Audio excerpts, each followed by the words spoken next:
Welcome to Pet Pals. I'm Dee Dee and this is Randy, and we are here at Frederick County Animal Control and Pet Adoption Center on Rosemont Avenue.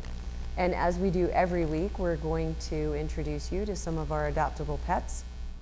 And I always want to remind everybody that we have many more animals than you see on the show. Obviously, we only show you about 10. And in the shelter right now, we are caring for over 150 cats and probably about 40 dogs. And most of those cats are kittens that are in our foster care program right now, waiting to weigh 3 pounds so they can come to the shelter to be adopted. So if you've been waiting for kittens, then you have waited just long enough. We have some kittens in the shelter now, and more are coming in every day. This is, yeah, Randy wants me to let you know, it's not just dogs and cats either. We have 7 guinea pigs, 5 rabbits, we have a little cage full of rats, we have 2 parakeets, we have always quite the assortment of animals. So we appreciate when people come to the shelter first and check out what we have. Our first guest, who's getting all excited now, is Smokey. Smokey is between 2 and 3 years old, and he's a neutered male who, he might be, love bites. And he, it's good that Randy just brought that up. So Smokey was turning around, starting to nibble Randy. Some cats, when you pet them from head to tail repeatedly, they get very excited about that and they nibble you back. So you have to know your kitty if he can handle that kind of intense handling or grooming. So Smokey is a very affectionate cat. As you can see, when we first came on, he was rubbing on Randy's hands and very excited to be out and to be handled. He was born on the property that he came from, and you're going to meet another kitty in just a minute that came from the same property. And the people there just they can't keep all of the animals that are born there. So he is neutered and vaccinated and microchipped like all of our pets. So he is ready to go to his new home. His color is called Gray Tabby. It's very pretty. He has very little black markings. It's all gray and very little brown. So he is really rubbing on Randy. So very affectionate kitty. And I think he's going to make somebody a very nice companion. He's also used to kids and other pets, and sometimes people ask us that because the more that cats have already experienced, the more adaptable they are to a busy household, which most of us have.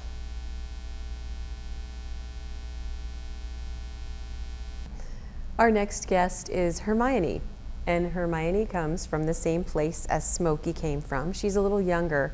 She is between 1 and 1.5 years old. And she is a beautiful tortoiseshell, very pale, very dilute coloring.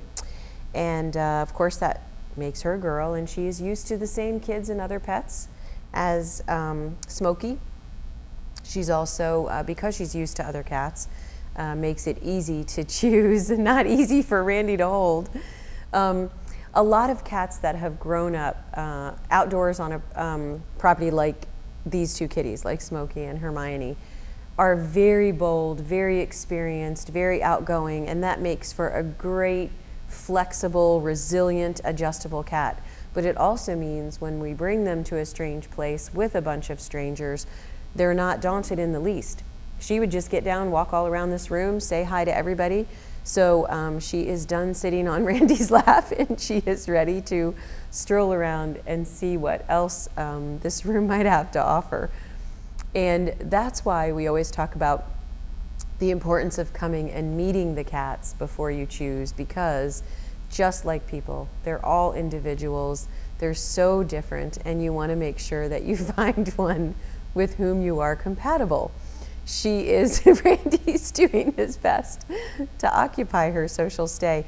But as you can see, there's also the lovely side of her, which is even though she really wants to get down and she doesn't know Randy and he's not letting her do what she wants, she's still being very patient with his restraint.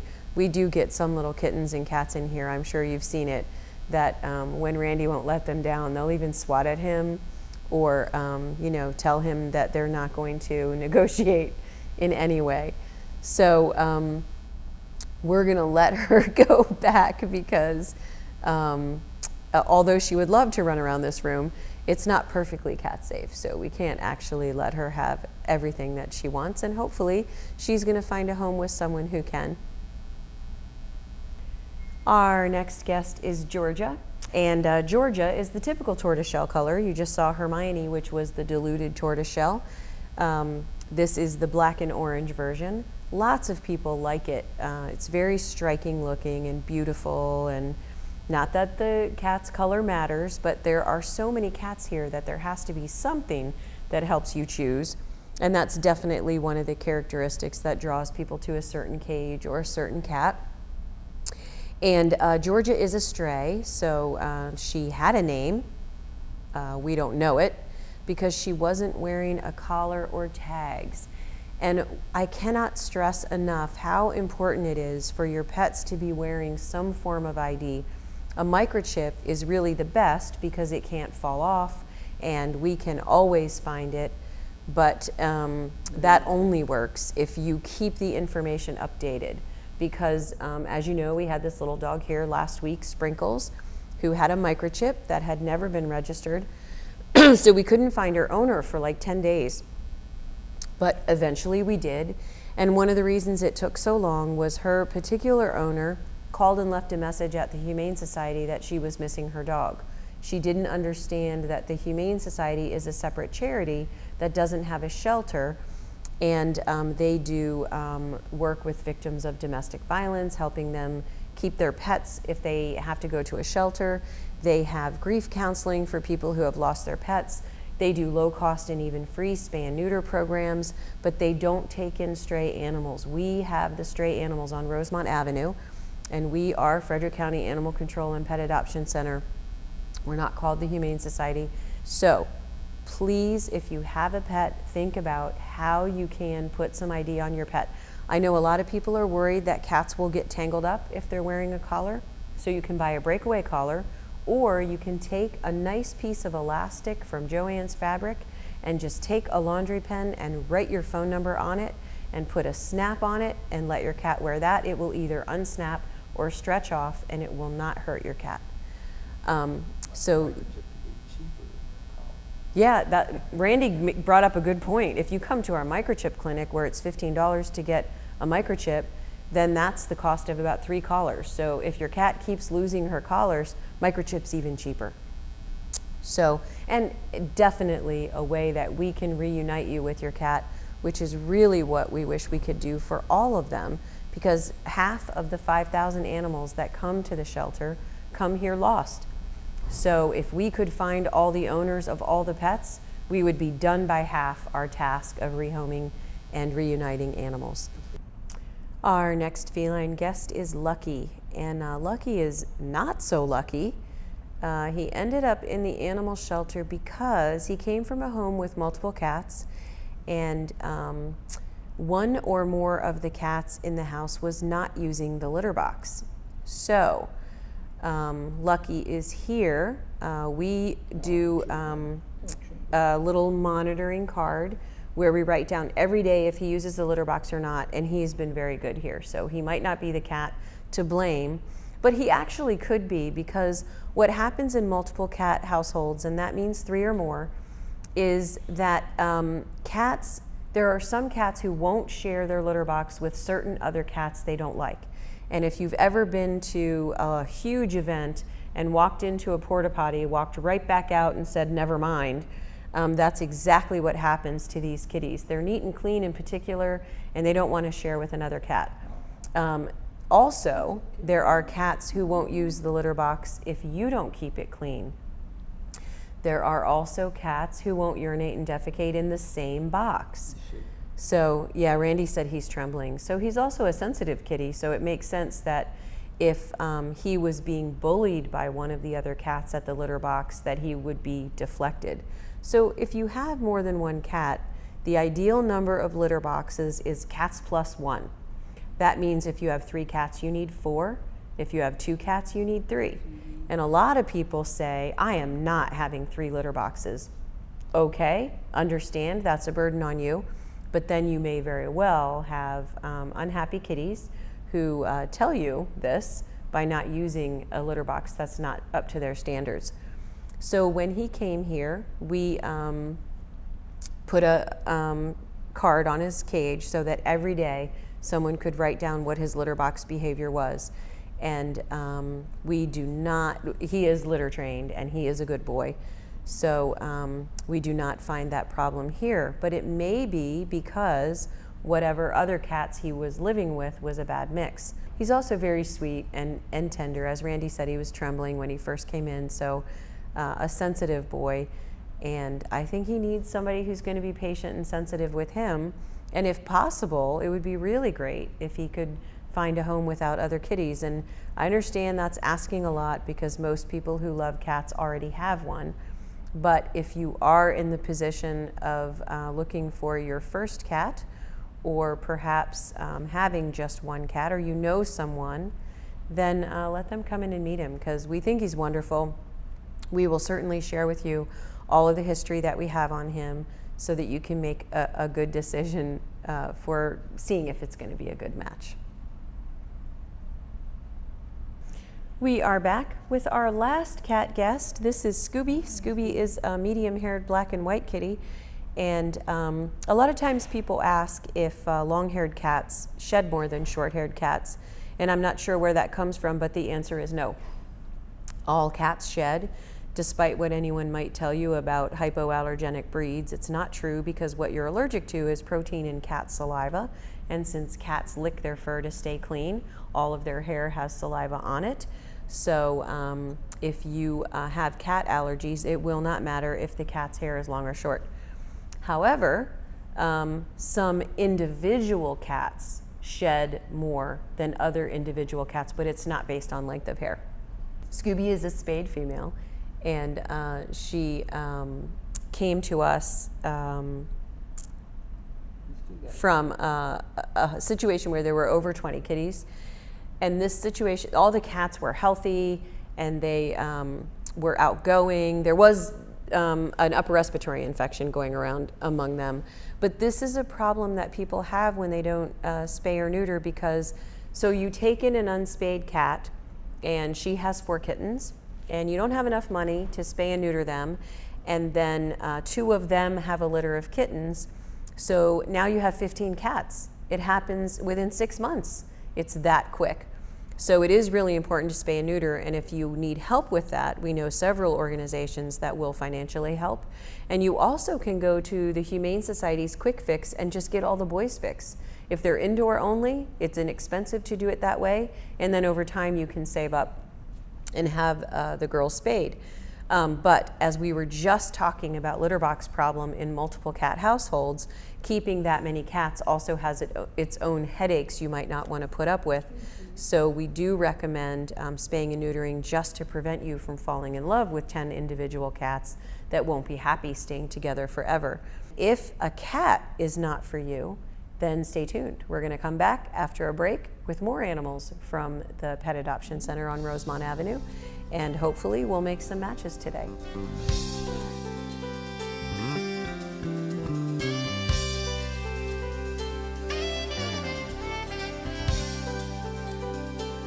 If you're looking for an incredible experience, meet a shelter pet and adopt. They make super pets who will enrich your life and steal your heart. Adopt and bring home a shelter pet today. To find out more, visit theshelterpetproject.org.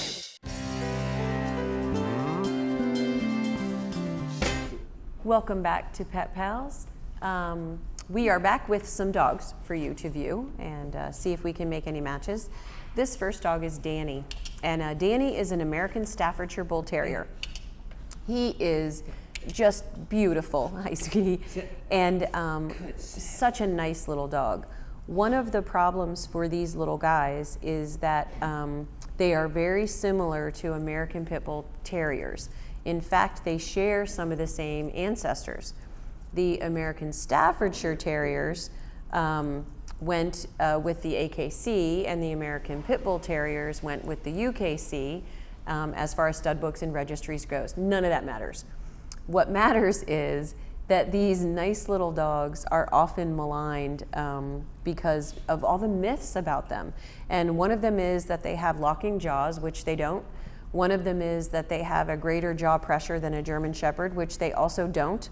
Another one is that they will turn on you, which they don't have a problem with that. In fact, they're very loyal. The American Temperament Test Society, which you can go online and see their results, tested Amstaffs and Bull Terriers and found that they are the least likely to freak out when strangers wearing a floppy hat and opening an umbrella come over. They're less likely to react to that than a golden retriever.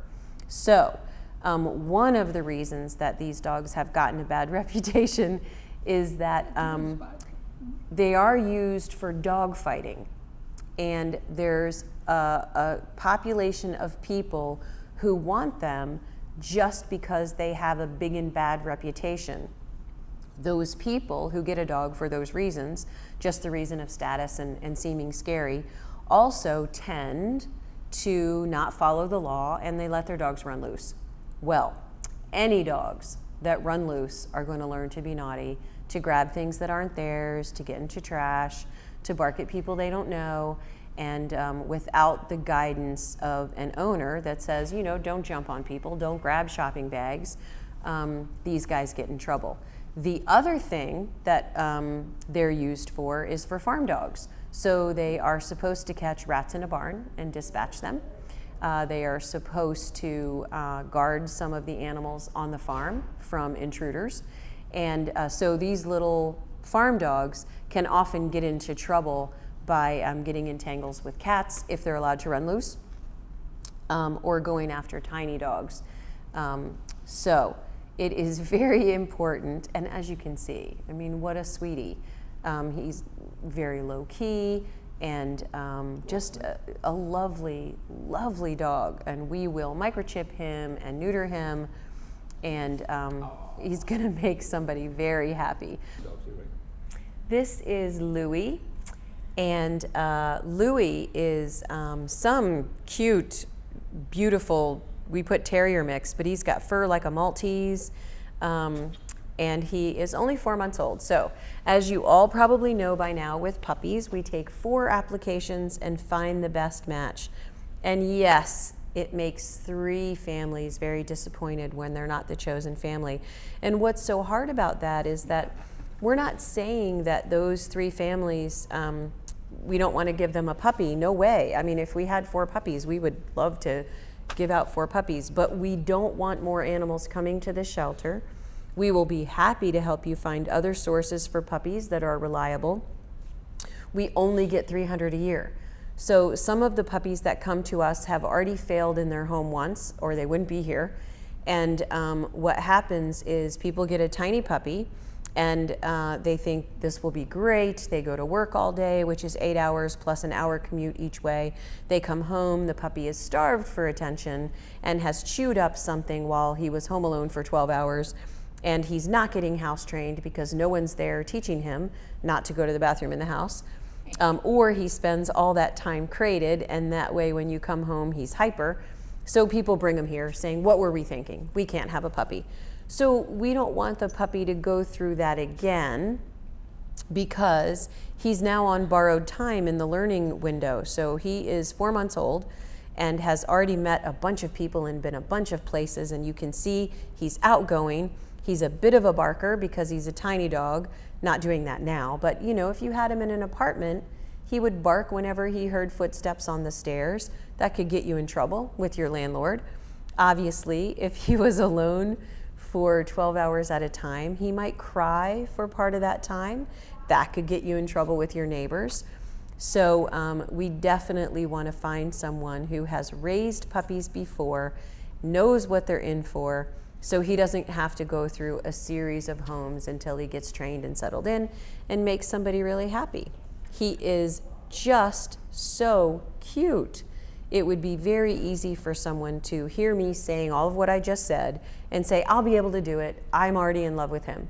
But then they take him home and they say, wow, you know, when she said it was a lot of work, I didn't know she meant it was a lot of work. So we try really hard to get our puppies in places with people who either have the experience or have a situation that's going to make it easy. For example, we don't require you to have a fenced yard. That's silly. There are great pet owners all over the country that don't live in houses with fenced yards. But if you don't have a fenced yard, then we're going to talk to you about what it is like at 3 o'clock in the morning when he stole a sandwich and ate it and has diarrhea, and you have a big important meeting the next day, and he has to go out every 45 minutes for 4 hours. You'll get through it. You'll get through it together. But it's something that you don't necessarily think of when you see this beautiful, adorable little face. So if you're ready for the challenge of a puppy, come, we'll talk to you about it. He's certainly cute, and we'll help you do it. We are back with Tyson, who you can only see the back of right now. But Tyson is a Mastiff mix, very polite, very big, and this is not his fault. He is taking a hormone replacement, a thyroid medicine, to help him lose weight because he actually has a low-functioning thyroid gland. And you can see it's not just that he's overweight, but he also has some missing hair on his tail, and that's all from this hormone imbalance, which we are fixing for him. He is a sweet dog. He's very low-key and gentle. I suspect that once his medication starts to work, he'll have a little more energy, but he's such a sweet, compliant dog. He's never going to be difficult to handle, despite his size. He's also very pretty because he's this dark brindle color, and people like it, like tiger stripes. And he is 5 years old, and he was left home alone for 12 hours at a time. He's used to cats and kids, and just a great dog. And he's very typical of the dogs that we get at the animal shelter in that he's been a family dog, so he has experience. He has some minor health problems, so his owners may have felt a financial burden from that, which we're going to get it all fixed up for you if you adopt him. And he's about 5 years old. That's very typical of the dogs that come into the shelter, is that they're young, middle-aged, and lots of family experience, and having their first need for vet care, which sometimes, unfortunately, is a financial burden the family wasn't ready for. So how expensive is it to take care of a dog? Well, if they're healthy and they never get sick, then you're probably going to spend a couple $100s a year getting their checkup and their shots and their heartworm check and their heartworm preventative to keep them that way. A lot of times people don't invest in that. So what happens is you don't want to pay the couple $100 a year, so by the time they get 5 or 6, then they have some stacked up issues that are not a big deal, but you go to the vet and the vet will say, I'd like to do blood work for $50 and I'd like to retroactively do a bunch of stuff that you hadn't gotten done. So you might want to think about pet insurance. It's a definite good idea. Make sure you know what they cover if that's a concern for you. But don't skip the preventative stuff because it's just not worth it. It's an investment in your dog's future health, and it can also prevent you from ending up with stacked up problems that then become a little costly. We are back with Tilly, and Tilly is a perfect little beagle. She is lovely, gentle, calm, likes kids of all ages, and I said calm, but you know, she perhaps has never been on someone's lap in an easy chair before. She was a hunting dog, and her owner brought her in because she's 9 and not able to be used for hunting. There's a couple questions I would have about that. I didn't get to meet her owner, so I didn't get to ask all these questions, but there's no reason that a 9-year-old beagle can't hunt. She has no disabilities. It may just be that this person has a pack of dogs and she doesn't keep up with the younger ones anymore. But secondarily, if a dog gives you 9 years of hunting, I kind of think she's entitled to a retirement. So since she could not have that provided by her previous owner, then we're going to provide that here. She is going to get microchipped and spayed and get her shots. And her attitude with people is just amazing. We had a tour of a group, Kids Come First was here with 3 tours the other day. They were, it was many, many children of all ages. They were very excited, and she came up here to the education room and just was a star.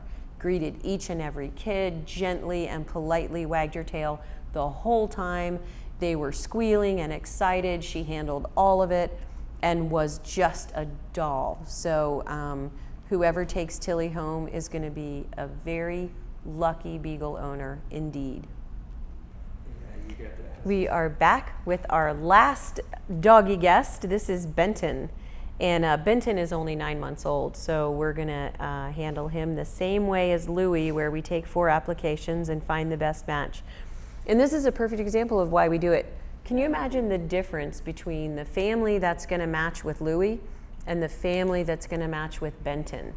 Benton is suited for camping and ski joring and travel and jogging and all kinds of outdoor activities, maybe frisbee playing, whereas Louie is more suited to walks around the block and movies by the fireside. So, and also it can surprise you how much energy small dogs have and how laid back large dogs can be, like Tyson. So size isn't the issue. It is their energy level and their temperament and what their interests are. So as you can see, Benton is very polite inside. He sits when you ask him to. He's not jumping around. But when he first came into the room, he had to greet everyone, as all puppies should. So he shows a lot of promise. I think he's going to be a really great dog. Now, we have information that he is part Alaskan Husky and part Lab. And I don't know if the people who brought him to us knew who his parents were and have that information for sure, or if it's that their veterinarian took a best guess based on his appearance. Based on his appearance, I would certainly agree with that. But you can have your dog DNA tested. So it's a fun thing. The Mars company has what's called the Wisdom Panel, and that will tell you some genetic markers for purebred dogs if he has any. Now, you can also have a dog like this tested, and they can tell you his mom was a mixed mix and his dad was a mixed mix.